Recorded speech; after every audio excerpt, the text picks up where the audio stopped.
was Christmas Eve when Clara and her son Ethan moved into an old house on Hollow Street. The air inside carried a strange chill, but the pair dismissed it as winter's touch. They busied themselves unpacking, excited to celebrate their first Christmas in the new home. While decorating the tree, Ethan swore he heard faint, jingling bells from upstairs. Clara brushed it off, telling him it was just the house settling. But that night, Ethan awoke to an unsettling sight. In the corner of his room, standing eerily still behind the Christmas tree, was a ghostly figure. A woman with hollow eyes and a faint, sorrowful glow. Frozen in fear, he called for his mother. Clara ran in, and when she saw the figure, she screamed, clutching her son tightly. The ghost didn't harm them, but pointed toward an old photograph tucked beneath the tree. Clara later discovered it was the spirit of a woman who had lived there decades ago. She had lost her family on Christmas Eve, forever tied to the house by her grief. The family helped the spirit find peace by restoring her forgotten memories.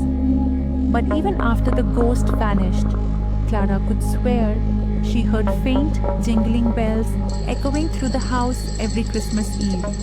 Just maybe she stayed to watch over them. The Toy Maker's Curse Story. Begin on a quiet Christmas Eve. Lila was strolling through the snowy streets when she stumbled upon an old toy shop she had never seen before. The warm glow of the shop beckoned her, and against her better judgment, she stepped inside.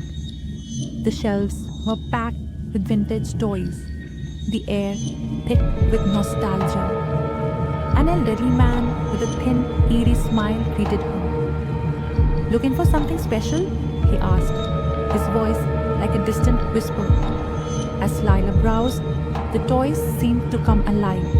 Dolls turned their heads to follow her movements. Toy soldiers marched on their own, and the Jack-in-the-Box laughed maniacally. Startled, Lila headed for the door, only to find it had vanished. The toy maker chuckled.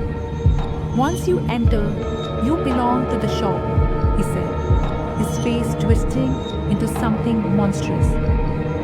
The toys advanced toward her, their features grotesque and twisted. "You see," the toy maker continued, "this shop needs a keeper, and it's your turn." Lila fought back, but the toys overpowered her. By the next morning, the shop was gone, replaced by an empty lot.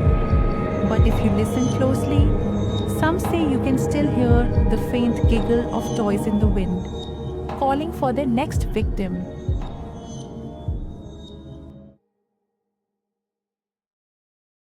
Snowbound Shadows. Mike, Anna, and other two friends were looking forward to a Christmas getaway at a remote cabin in the mountains. But a blizzard had other plans, trapping them inside as the temperature plummeted. The only light came from the flickering fire, and the howling wind outside seemed almost alive. As the night wore on, shadows began creeping around the cabin, their movements too deliberate to be from the storm. When the generator failed, plunging them into darkness, the shadows grew bolder.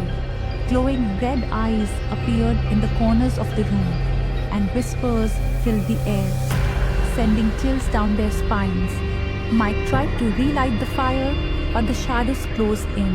Desperate, he sacrificed himself, tossing a flare into the fireplace. The flames roared to life, banishing the shadows in a burst of light.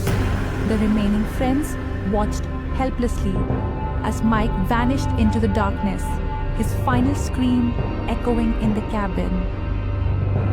To this day, travelers near that mountain swear they can hear whispers on the wind and see faint red eyes glowing in the distance.